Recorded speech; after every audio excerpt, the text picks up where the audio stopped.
You're looking live at Launch Pad 39B, where in just a few days, NASA's Artemis II crew will lift off to begin their journey around the moon. Good morning and welcome to NASA's Kennedy Space Center for our Artemis II Crew News Conference. The crew is joining us virtually today from astronaut crew quarters, and we'll begin taking questions shortly. But before we get started, I'll toss it over to the crew for some opening remarks. Reid, take us away. Thanks, Courtney. It's great to hear your voice. Great to see the rocket on the television. I know we're here at the Kennedy Space Center, and every chance we can, we're going out to Pad 39B and just looking at that amazing vehicle that this incredible team has put together. I'll hand it over to Victor. Good morning. It's great to see you virtually, and looking forward to answering all your questions. Good morning, everyone. Things are certainly starting to feel real here at the Cape. Our families joined us yesterday, and we had a chance to be on the pre-test brief for the actual starting of the launch countdown. So we're excited to be a part of all that, and we're excited to share with you today.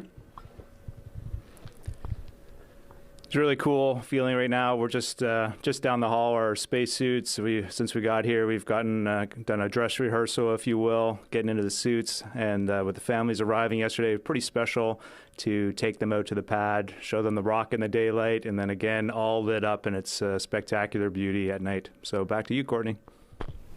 Thank you all. We'll go ahead and begin our Q&A portion of this news conference. Our first question comes from Irene Klotz with Aviation Week.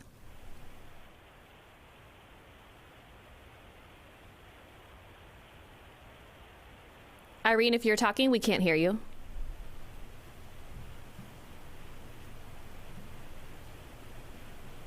Hi, can you hear me now? We have you loud and clear. Great, thank you. My question is for Reid and Victor. Correct me if I'm wrong, but I don't think either one of you had an opportunity to do any manual flying on your Soyuz and Dragon flights, respectively, and I wanted to just ask a little bit about the Proxox demo that you're going to be doing. If you can describe in some detail who is going to be doing what part of that exercise and what you are expecting the manual control of Orion to be like. Thanks. Well, I'll answer the first part of that with, on the Soyuz, we have to do a hand controller checkout and a thruster checkout when we first get to space, and the Russian commander always does that from the center seat. But in the left seat, I was right next to our translational hand controller by my right knee, and Max Sarayev looked over at me and winked and was like, go ahead and just give it a tap. So I have flown a spaceship manually, and I can tell you it's pretty awesome. Victor, talk about our pod. It's actually a really important evolution. You know, we have to make sure that the Artemis 3 and 4 missions have this capability, and so we are essentially going to make sure that the vehicle flies the way that we think it does, that we designed it to do. And so we're going to not only fly the vehicle manually, we're going to execute the 6 degrees of freedom, so translating forward, backwards, left, right, up, and down, and then also being able to rotate, pitch, yaw, roll, and pitch on roll. But we also want to give qualitative and quantitative feedback to the ground team, so letting them know what it feels like now that we can hear and feel the thrusters, and to just understand the human experience. And so one really interesting thing that's going to happen during the proximity operations demo, where we're going to start out probably beyond 100 meters and get all the way in as close as 10 meters at some points in the demo, is to give them feedback, so verbal feedback. And so we're actually going to switch seats. Reid is going to launch in seat 1, I'm going to launch in seat 2, but we're going to take our suits off, and then we're going to get back into each other's seats, and he's going to run the procedure while I fly the vehicle primarily, but I'm also going to put my communication system, actually his communication system, on voice activation, so I can just talk to the ground continuously, and so the ground team can hear from the crew. It's really a crew experience to fly that vehicle, but to give them feedback on essentially, hey, this flies like the simulator, or this is how it's very different from the simulator, so that we can verify and validate the models for training the later crews. I want to add one thing. I just want to add to the end of that is it is Victor in C1 and I will be in C2, but this is a crew activity through and through. And so Christina will be floating right to Ike's left, to Victor's left. She is really in charge of the timing discipline and the procedural discipline, maintaining the big picture to make sure we get through this safe. And if we have any off nominal, she is right there with all of our off nominal steps to get us back on track. And then Jeremy will be floating just to my right, and he is always watching the interim cryogenic propulsion stage. If anything goes wrong with that stage out the window or on the displays, he's ready to call it back away and get us back into a safe configuration. So it's all four of us at the controls for that evolution. I have one more thing. And, grab the wrong mic. But I wanted to add that, of course, ProxOps is really exciting because we are practicing the rendezvous. We get within 10 meters of our upper stage rocket. It's amazing. But there will be another activity where we manually pilot the vehicle on one of our cruise days. So you can stay tuned for that as well. Okay, our next question is from Bill Harwood with CBS News. Hey guys, it's great to see you all again. Take you off speaker. It's great to see you again. My question is absolutely non-technical. You know, the other night I was picking up some takeout food from Tai Tai in Cape Canaveral, and it was a crystal clear night. And I was looking up at the moon, and I don't normally think this way. I don't like the moon. I'm an amateur astronomer. I like it out of the sky so I can see the dim stuff. But I kept thinking about you guys saying, I couldn't imagine actually going there. You know, I was trying to picture that in my mind as I was looking at the moon. So I hate to make this a long question, but I mean, could a couple of you just talk about it? You're bound to do the same thing, look up and have some thoughts. What are your thoughts as people who see the moon as a destination, not just a bright globe in the sky? Thanks. So yesterday we spent some time with our geology team lead, Kelsey, just going over the plan, and depending on which launch day we launch in this window, you know, how that changes. But looking at some of the details that we're going to be examining and the things that they're interested in, specifically different colors or just different shades, variations in the albedo of the moon. They're very interested. We look at it from different angles and different lighting. And so we look at it with sort of under this microscope all the time. And then every once in a while, I step back sort of like you did last night and just look at it. And I really feel like, gosh, that is really far away. And it just gives me great appreciation for it. And in the night sky, I've spent a lot more time looking at it through binoculars in my backyard, sharing that with my family. We've got the binoculars here, and hopefully we'll get some clear skies. They weren't last night, but for us, but hopefully we'll get some clear skies and some good viewing. But the other thing we've focused on quite a bit as a crew is just listening to other people's perspectives on the moon and how different cultures look at the moon. And when we go back, honoring just how humanity, we all share this same moon in the sky, but honoring humans around the world and how they revere the moon. That's really important to us. One thing. Yeah. Bill, one of the things you said right at the end of your question was, how do we feel as the people that can call the moon the destination, a destination, not just something we're looking at? And it is our strong hope that this mission is the start of an era where every person on Earth can look at the moon and think of it as also a destination. Our next question is from Jonathan Seary with Fox News. Thank you so much for taking the time, to the entire crew. This question is for anyone who'd like to talk about space medicine. What excites you most about what you'll be able to study beyond low Earth orbit, and how will it inform future deep space missions?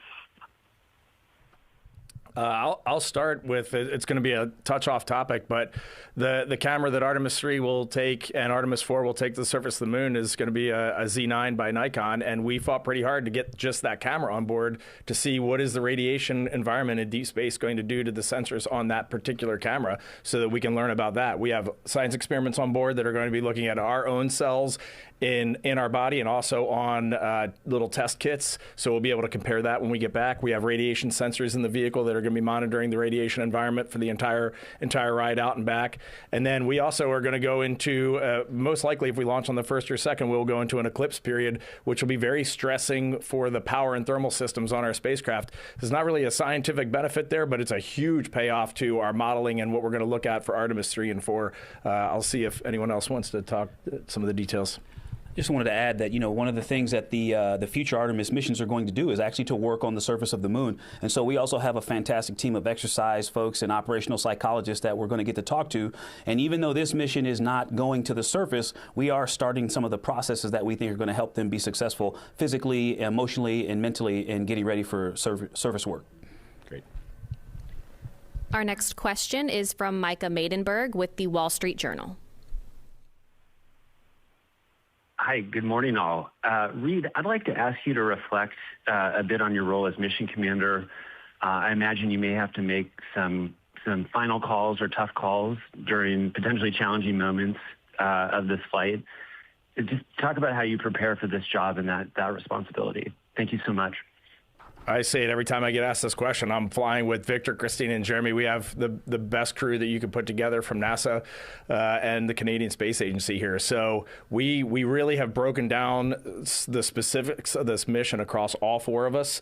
There are times when I have responsibility. There is times when others have the direct responsibility. But at the end of the day, every ship needs a captain, and I'm ready to make those decisions. But I'm not making them in a vacuum. I can just watch my crewmates here. I know their facial expressions. They know mine. We know when we're tense. We know when an immediate decision needs to be made. But the biggest thing that we try to remind ourselves every single time we fly, we say, no fast hands in the cockpit. You do not want to do anything too quick in this vehicle. You need to take your time. You need to process everything. Almost always it pays bigger dividends to move forward than to go backwards. So no fast hands in the cockpit. We're going to go slow, and we have the ultimate trust in each other. And that's how we will get through this. Our next question is from Ken Chang with the New York Times. Hi, thank you. At the very top, Christina said it's beginning to feel real. For the first couple of sets of launch opportunities, you didn't even get down here. So I was wondering if you could sort of describe how you feel being quarantined at Kennedy, seeing a rocket on the launch pad, and the weather forecast looks good. It looks promising. Thank you.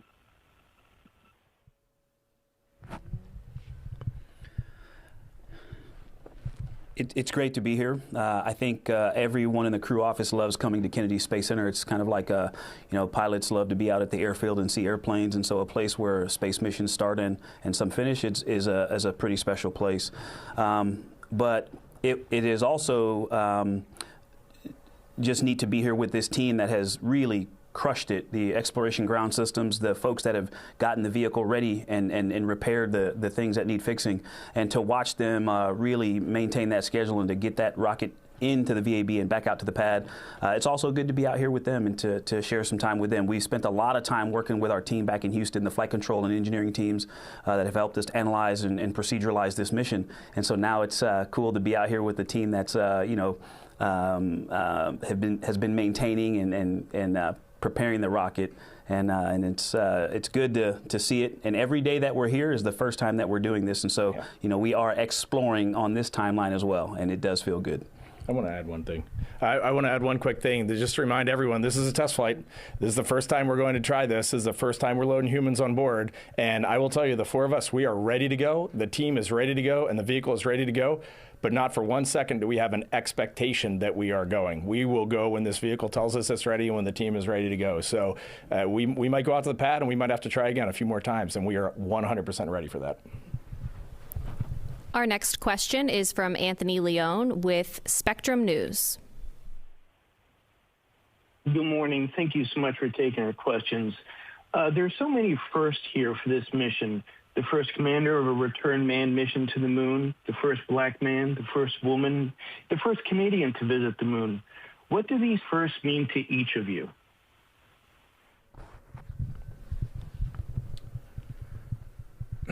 It's a great question. It's one that we do think about it a lot. We always say that we are not doing this for the superlatives. We're doing this because it's a unique opportunity. We are going for all and by all. This is what NASA embodies. This is what the space program around the world embodies, and we are proud to be a part of that journey. I think what's neat to me about that question is each one of the four of us, we carry a whole lifetime of experiences and perspectives. And when you get us together and we're in a geology class looking at the moon, you really start to see those all come out. Like the way I was raised as a child is different than the way they were raised. The different influences on our lives, different mentors, different heroes, different interests. And all those differences start to come out in the way we view the science objectives of the mission, and they come out in the way we view the technical hardware. So honestly, for me, it's just an honor to get to watch the way everybody brings their unique perspectives. It is a big question, and I want to highlight, I guess, maybe one facet of this is the tension, I call it. I live in this, this dichotomy between happiness that a young woman can look at Christina and just physicalize her passion or her interest, or even if it's not something she wants to do, she can just be like girl power, and that's awesome. And that young brown boys and girls can look at me and go, hey, he looks like me and he's doing what? And that's great. I love that. But I also hope we are pushing the other direction, that one day we don't have to talk about these first, that one day this is just, and I listen to this, that this is the human history. It's about human history. It's the story of humanity, not black history, not women's history, but that it becomes human history. Everything I've heard from my crewmates really resonates. Thank you guys for those amazing words. Something to add is that although it is something to celebrate, a bunch of firsts, that's definitely not necessarily telling the whole story. And it's also not about celebrating any one individual. If there is something to celebrate, it's that we are at a time when everyone who has a dream gets to work equally hard to achieve that dream. And we're at a time where we've recognized the importance of, if we are not going for all and by all, we aren't truly answering all of humanity's call to explore. That, to me, is what's worth celebrating. There's so much here, and all of that really resonates deeply with me. Something maybe slightly different from my perspective is what you're seeing here is, yes, a Canadian is going to go into deep space. And that's an extraordinary thing because of the American space leadership that curated that. But I hope others outside of Canada feel part of this too, because this is just an acknowledgement of anybody who shows up and is able to contribute something meaningful to our future endeavors can be part of this mission. And so I hope the Commonwealth feels or sees himself in this mission. I hope all the international partnerships see themselves flying on this mission, because they truly are. And it's just been an extraordinary journey for me. It's kind of broadened my perspectives as an astronaut too. I'm wearing a Canadian patch here that was designed by an Anishinaabe artist in Canada, and it just represents some of the beauty of Indigenous culture and their perspective on the moon and the 7 sacred laws, and just the richness of doing something together and how inviting that is. It's shocking to me, but pleasantly surprising how many people show up and are going on the mission with us. It's not just 3 Americans and a Canadian. It is people literally around the world, and it's a beautiful thing. And we're going to go do something very real, very challenging, and that's what will make it inspiring. Our next question is from Will Robinson-Smith with Spaceflight Now. Hello, all. It's good to see you again. Going back to the point about preparation versus expectation, the TLI burn is really the big moment that sets you on the course towards the moon. But Christina, you mentioned that there may be the possibility for a U-turn, return after that point. So I wonder, can you talk about what is truly the point of no return once you're heading towards the moon? When is the last moment that you can say, if there is an issue, we're going to, swing it on back to Earth, and what that actually entails? Thank you. Yeah, thank you for bringing that up. We do live in a world of preparation without expectation. We're ready to go. We're also ready to stay. And yes, that includes all the way even past TLI. There's a saying in the astronaut office that you can't say you're going to space until after MECO, main engine cutoff. For us, you can't say you're going to the moon until basically the mission's over. Well, there is actually a technical answer to your question, and it involves our spacesuits, because our suits are not only suits, they are survival systems. They have been designed to keep us alive in the case of a cabin leak for up to 144 hours, 6 days. And what that means is the entire mission, including our abort options, have also been designed around that 6-day mark. So as long as we can get back in 6 days, we can take an abort option, we could continue around the moon. So that's really, I think, the more technical answer to your question. Our next question comes from Charlotte Cosett with AFP. Hi, thank you so much for taking the time to answer questions. My question was about the final hours before launch. I wanted to know, how will you spend those hours before launch and the day itself? Do you have any personal or team rituals to help you stay focused or relaxed?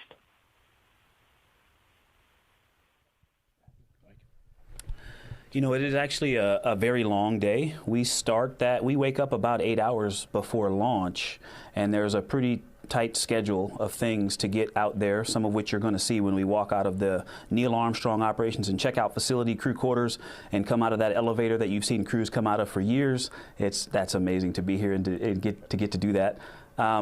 But that day, it's because that schedule is so tight. You know, there is not a lot of time for like personal rituals, I would say. But before I fly an airplane, I generally say a very short prayer.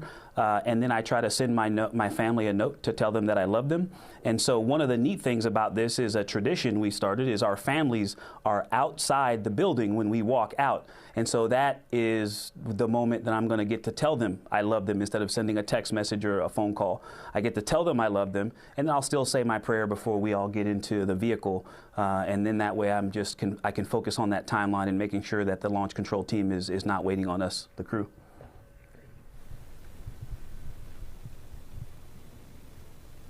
Our next question comes from Christopher Mick with Hudson Star Observer. Good morning. Thank you for taking the question, and best of luck to all of you on this upcoming mission. I wanted to ask a little bit on a procedure during your training you've encountered that's been the most difficult to kind of simulate on your Earth-based simulators that you're kind of looking forward to or hoping to get some data back that'll be helpful on orbit or in space, to yourself and the future Artemis crews.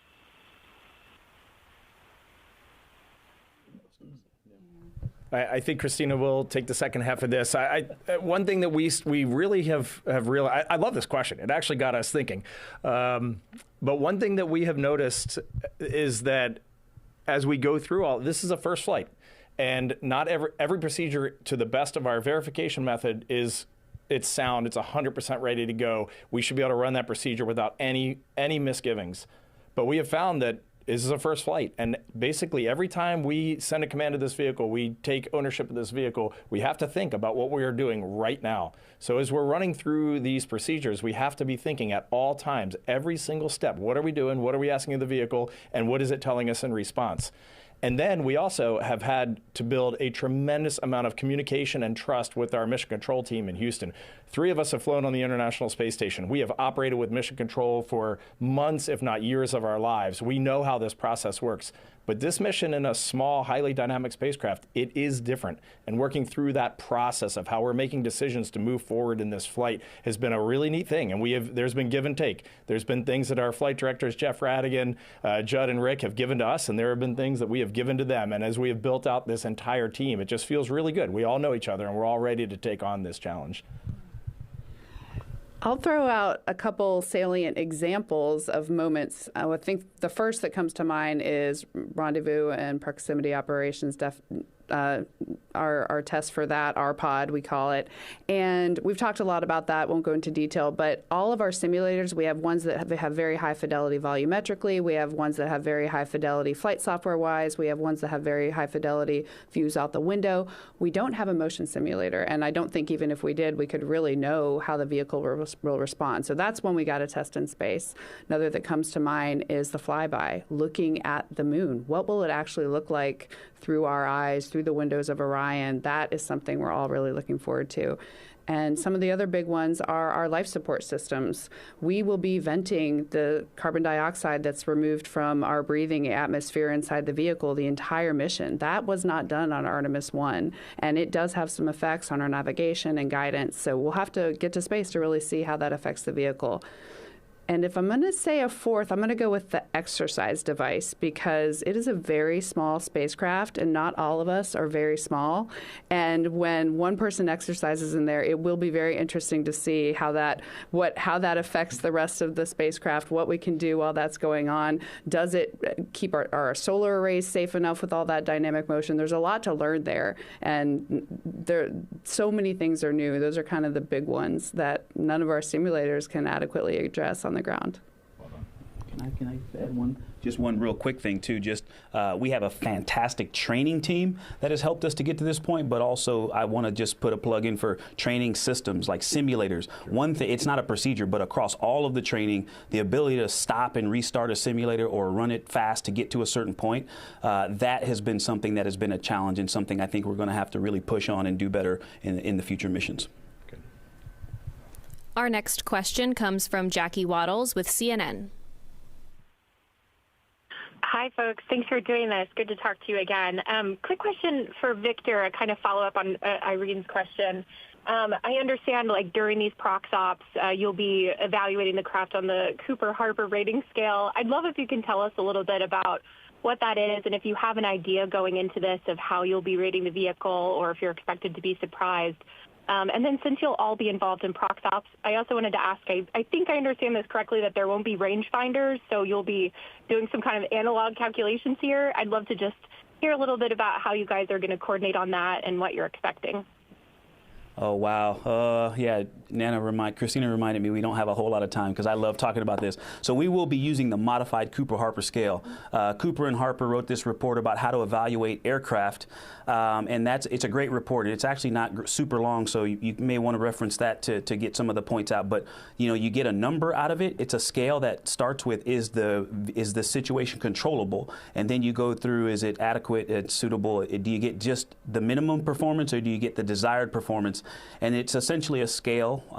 The lower the number, 1 is better, and 9 is not good, not controllable. And the pilot comments, the things that the people say, are the other data. So you get a number and then the comments from the crew.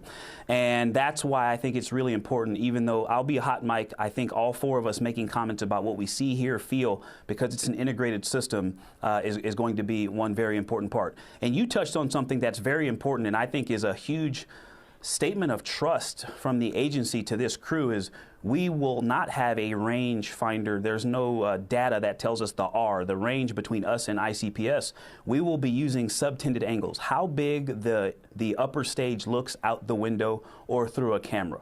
And so we are the primary hazard avoidance system, these eyes and our assessment of how close we are. And we've been training for that for years. Actually, before we started official training, we were doing human-in-the-loop tests for this demo, and so we've been able to get lots of practice doing that. Sometimes the simplest stuff is the best. Our next question is from Joey Roulette with Reuters. Hey, thanks guys for doing this. Victor, I'm really fascinated by that description you just gave right there, and I had a quick follow-up. Can you just explain why it's so important for crews to get into manual controls for these types of spacecraft, kind of in an age where everything's automated these days? And then for the whole crew, real quick, I just had a broader question that you guys have probably been asked a billion times, but why is the U.S. going back to the moon, and why, as folks in D.C. will say, why is it important for the U.S. to get there first before other countries? Thanks. Yes, I'll take the easy flying question and then pass it on to my awesome crewmates. So, I'll put it in terms of, something we're seeing around the metroplexes around the country, these automated taxis and self-driving vehicle services. You see, before they're allowed to operate autonomously, they have a driver sitting in the front seat. And sometimes they're just a safety observer. They're there to make sure that the thing doesn't go off the rails or, take the construction and just decide that it's going to divide by 0 and plow through the intersection or something, or that it can actually distinguish red and green and stop when it's supposed to stop and go when it's supposed to go. It's kind of like that. We want the automated systems to work, but we also want a crew to be able to jump in and to, you're not always going to manually dock, but you may need to manually stop a docking that is not going well and be able to get to a safe, holding point. And so we want to make sure that this system is ready and it can control the vehicle the way we expect it to, so that we can be comfortable letting an automated docking happen on the future more complex missions. And that if something does go wrong, I mean, if you study software statistics, you'll see that automation is not always the answer. It is fallible, just like humans are, in different ways. And so we need to be able to interrupt. Even if we don't do the operation by hand, we need to be able to stop it safely. And that's one of the things that we're testing, is that we can back away from the upper stage in the way that we predicted. I can get started, but I think we should answer a little bit. The question about the why of this mission, there are so many different ways that you can answer that. There's the industrial benefits, there's the commercial benefits, scientific, technology, innovation, inspiration, and I hope that we talk a little bit about those as a crew. I'll also just mention that high level, really the question is not should we go, but should we lead or should we follow? That's how I see it, because everyone, many countries have recognized the value that there is in exploring further into the solar system, to the moon and onto Mars. They've recognized that not only can we gain all these extremely tangible benefits, but that we have the opportunity to answer the question that could be the question of our lifetime, which is, are we alone? When we go out and meet people, people ask that all the time. Have you seen evidence of this? What can we learn? And the fact is that answering that question starts at the moon. The moon is a witness plate to our entire solar system's formation. It's a stepping stone to Mars, where we might have the most likelihood of finding evidence of past life. But it's also a Rosetta Stone for how other solar systems form. All the billions of other solar systems in our galaxy, where we've seen from some of our other telescopes like Kepler that there are planets orbiting other suns.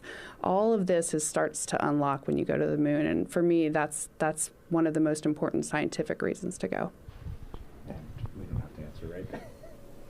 Christina, that was amazing. I guess I'll just add the only thing that kept coming to my mind there, and let me see if I can relate it back. Maybe this will be a swing and a miss, but we just ate breakfast together.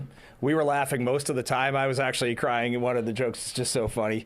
But I brought a little map of Antarctica to breakfast this morning, and I just put it out on the table, and one of us has been there. One of us has wintered over at the South Pole. Christina has. And I've never been to Antarctica. And just sitting there at breakfast for just 5 minutes, listening to her talk about her experiences when she stands at the South Pole of planet Earth. It's just white all the way around. As far as it's just white, perfectly white, because there's no mountain to block your view. There's just white that reaches out to the horizon. And then she was talking about how she would go down to McMurdo Station for resupply ships and setting up science experiments. And all of a sudden, I was imagining being there. I was imagining seeing what she was seeing. I was imagining feeling the cold, feeling the sun, seeing all the different views that she was seeing. And the only reason all that was unlocked is because I was talking to someone who had been there.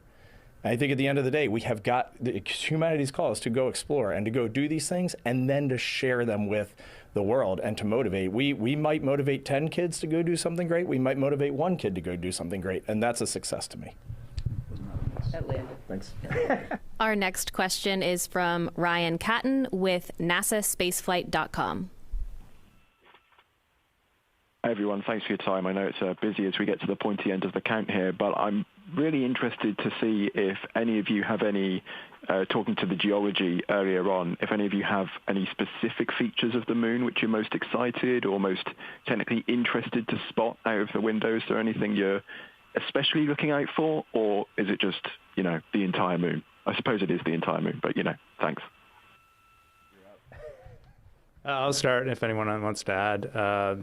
There's what's interesting about this launch window is depending on which day we launch, it really changes what we're going to see on the far side of the moon. In the early parts of this window, we're going to see an eclipse. So we'll see the sun go behind the moon. And this is something new that we just started learning about last week. How the scientists are amazing. the plan changes and they're like, okay, we thought we were going to go do this, but maybe we can do something else. And right away they came up with some instruction for us on how we can leverage this opportunity to look for things that they're interested on the moon, like lofting of dust is something that was observed by a couple of astronauts during Apollo, but there's no real documentation of it. And so this transport of lunar regolith around the moon is very interesting. Does it have to do with magnetic fields, or what is causing this? And so this provides an interesting opportunity to look at that and also to look at the corona of the sun in a different way. And so we have been brushing up on how we're going to leverage this opportunity, this very short window. So that's pretty neat. As we come around the far side of the moon, no matter when we launch in this period, we will see part of the far side of the moon. And so Oriental is just this huge crater on the far side of the moon. I just learned last week, I didn't know this, you can see the edge of it from Earth. When the moon kind of rotates around a little bit in its orbit, it's tidally locked to the Earth, but you do see different sides of the moon a little bit more at certain times of the year. And so with telescopes, you can see the edge of this crater, but no one has ever seen this full crater on the far side of the moon. And so this would be really neat. I'm kind of excited to have a look at it. It's just enormous, super complex, and you could stare at it probably for hours. You know, there's a report that one of the astronauts that went to the moon in the Apollo program wrote, Jack Schmidt, that he said about 3,000 miles is where you start to pick up the color, and then as you leave and go back beyond 3,000 miles, you start to lose the color. And so the scientists really are excited about getting these, 4 sets of human eyes, the best cameras in the universe, close to the moon. And so not any one specific thing, but just to be able to observe the moon and cosmic phenomena with human eyes up close, and to see things like the lunar regolith. We think of it as monochrome, or black and white or gray, and there's olivine, which is green, and pyroxene, which is gray or brown. And so we can get close to see some of those minerals in the regolith up there that add color, and that is one of the things that I'm really looking forward to, is being closer and seeing some of that detail. I think the only thing I want to add very briefly is we think, I know I did when we started training for this mission, that we've been to the moon. Apollo was at the moon. They've seen the whole far side of the moon. But actually, it turns out there's about 60% of the far side, I think, that has never been seen by human eyes because of the lighting conditions. Apollo always wanted that light on the front side of the moon for their landing and launch capabilities. So as Jeremy said, when we see Oriental, human eyes have never seen that. Never seen that. We've seen it in satellite photos, but humans have never, ever seen that before. That's cool. Our next question is from TJ Mascaro with the Epoch Times. Good morning. Thank you so much for taking the time. Going back to preparations and expectations, the International Space Station has its entire life been about preparing humanity to go back to the moon and onto Mars and beyond. But it was always someday. Now it seems that someday is finally going to come. And so I was just wondering if you guys have felt any greater sense of immediate correlation between the work you did on station and now, and specifically if you can say any specific example of what you did during your missions on the space station that has come up and that you've kind of referenced during your training. And Jeremy, I know you haven't been there yourself, but maybe if there's anything that you witnessed while you were Capcom. I kind of tuned out because I thought I wasn't going to have to answer this one, so maybe I'll go last. We see the signs. As soon as you highlighted the International Space Station, I hope we all smiled. You see the signs of it everywhere. That is the platform that we have lived and worked on, and that is really our training base for the last several decades, 25 plus years, to get us venturing deeper into space, and now the time has come. I want to highlight, just in the last few weeks, the administrator has announced plans for a moon base and has kind of reshuffled a little bit the Artemis architecture. And what that did is that fired us up. That gave us a lot of hope. We just changed our schedule last week to meet with our training team and the astronaut office to go through all the things that we want to feed forward into Artemis III, training nuances, because all of a sudden the tempo has picked up and we are fired up. We're ready to go. We're ready to help that team. Our motto from day one has been help Artemis III succeed, and really we're getting ready to see that. The toilet on board Orion is on the International Space Station. A lot of our suit parts have been tested on the International Space Station. Our CO2 scrubbing, the amine swing beds have all been tested on the International Space Station. So that system has been a great test bed for us moving forward, and all of us have had our hands on those. We have Capcommed. All of us are capsule communicators communicating with the crew on the International Space Station. And I was actually texting Jessica Meir this morning. She wrote back. She's really excited to talk to us on the loop. She's up on the International Space Station right now. So I feel like sometimes we think of the space station as really far away, and it is kind of unique that for us, we feel like the space station is just our friends up there, and it's a place that we've lived and worked, and it does not feel that far away for us. So it's really cool to highlight the great work of the International Space Station. Okay, our next question is from Alexis Arango with WTMO. Hi, question. What excites you most about NASA's visions for the sustained presence on the moon, and how does it feel to know that you are helping lay the foundation for everything that comes next?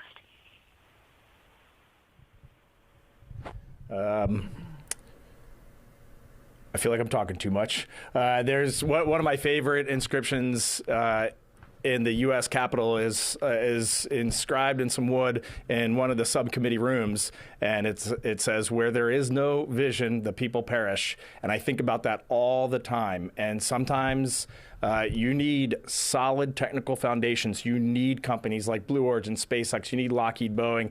All these companies are out there right now doing amazing things, and we have a lot of smaller companies that are successfully landing on the surface of the moon, and that is all going to pick up. At the end of the day, it takes courageous leadership to go and set a vision, a bold vision. Kennedy did it in the 60s, and we reaped huge rewards, and we feel like we're at the cusp of this happening again on an international stage. And so I think, to me, that's the thing. That's the thing that feels right now, is there is a vision, and it is a workable vision. We have the budget, we have the capability, and right now, for the first time in human history, we have a diverse industrial base around this world that can actually enact and enable this mission and turn these dreams into reality. That's something too that really resonates with me, and that is, when you have a program, you have to be willing to adapt when you learn new things. And so it's when you make a change, it's not that something before was wrong or that we failed. It's just like in your own life. You have to be willing to learn and adapt, and then take what you have in that moment. And so I feel like often people interpret the change as something was broken or it's failed. No, I mean, we've been training the system, all these companies that have been working on this, they've learned so much. It's like an apprenticeship program.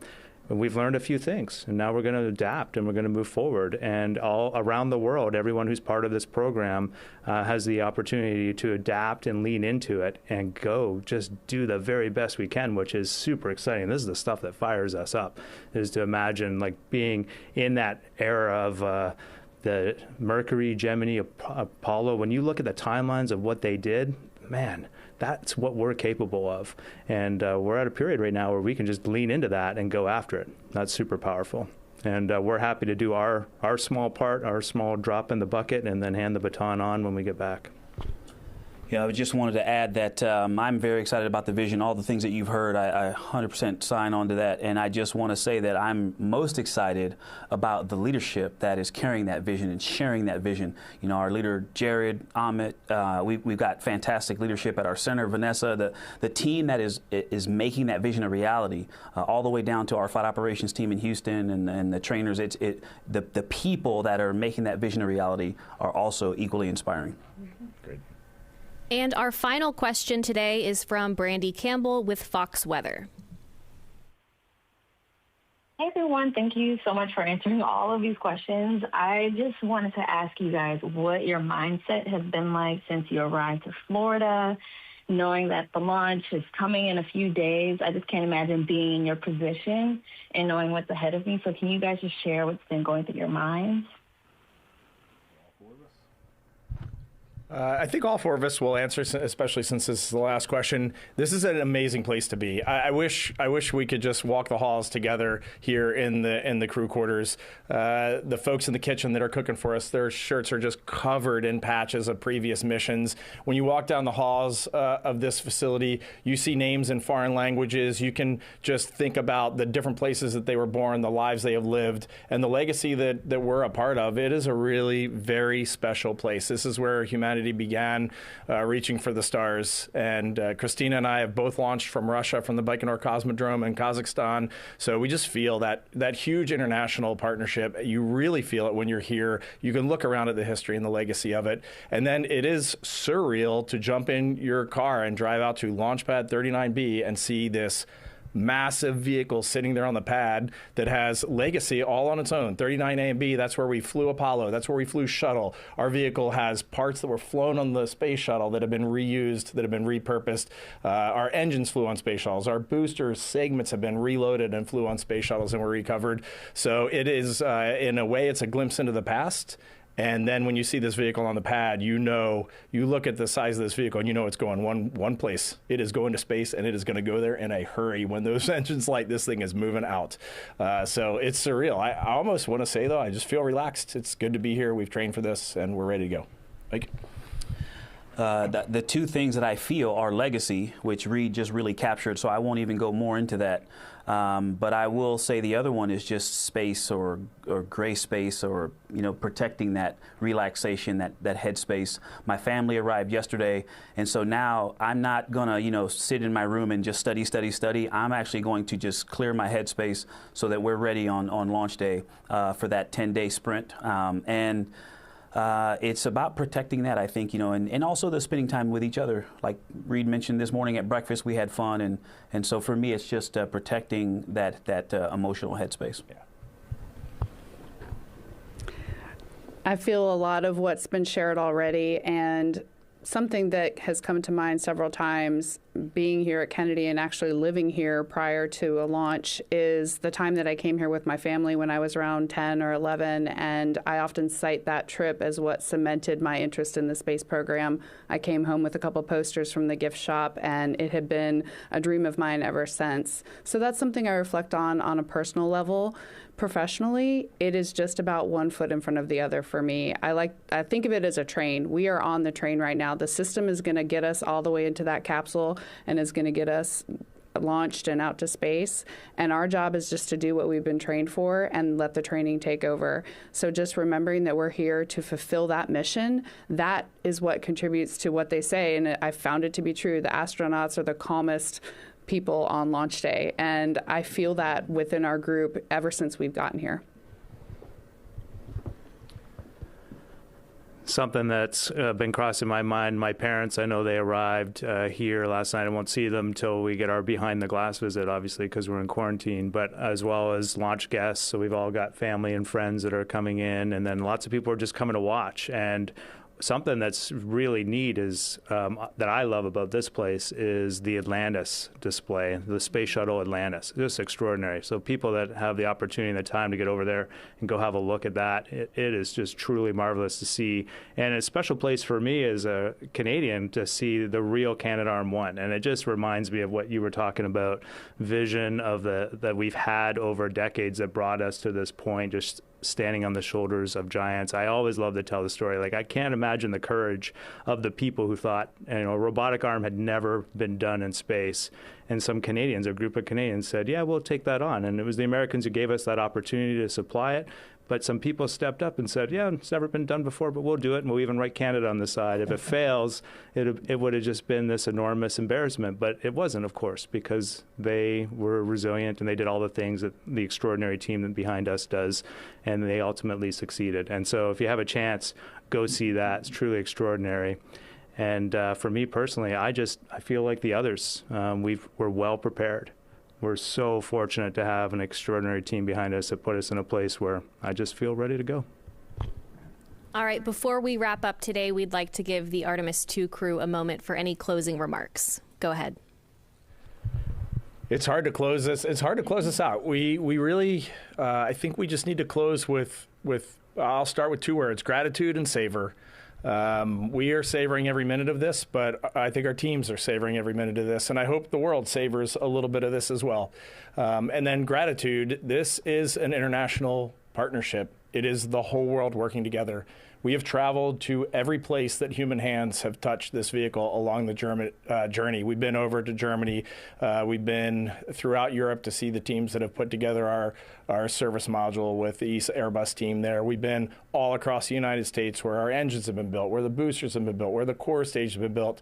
Jeremy and I were there when our core stage rolled out and went on a barge in Michoud and floated its way over to Kennedy Space Center. We've talked to all these teams. We've seen how courageous they are, and we really just have gratitude for this entire international team that has put this vehicle together and this mission together, and we hope we can go out and inspire the world. Victor. Just want to continue in gratitude. I want to first just acknowledge my gratitude to God, and to glorify God. You know, we get a lot of attention. People want to put our faces on everything and ask us all the questions. But I also want to just reflect a little bit of that back to where it really is rightfully deserved, back to God. And then to our families. You know, our families have been along for this entire journey, the third quarantine of this series, and all the years of training and the travel. And they're here now, and extended families are coming, and just the love and support. My favorite thing about human spaceflight, the love and support that the community shows you. And so we started it in gratitude, and I want to end in gratitude. Premièrement, j'apprécie énormément le soutien extraordinaire de Canada. And second, just want to, on behalf of all Canadians, express our gratitude for Americans for bringing us along on this incredible journey to pursue exploration. And I'll add to all the gratitude you've heard a word of congratulations. Congratulations to everyone who has contributed to this mission, to the entire campaign, indirectly, directly, through support, through sharing the message. Congratulations. You are about to make history, and more importantly, you're about to make the future. Over to you, Courtney. All right, that'll wrap up our news conference today. To our Artemis II crew, we are so proud of you. We're rooting for you, and we can't wait to see all of the incredible things you'll accomplish on this mission. Next up in our series of briefings is our L-3 briefing coming up today at 2 p.m. Eastern, so we'll see you back here very shortly. And as always, you can keep up with all the latest mission news and events at nasa.gov. Thanks for joining.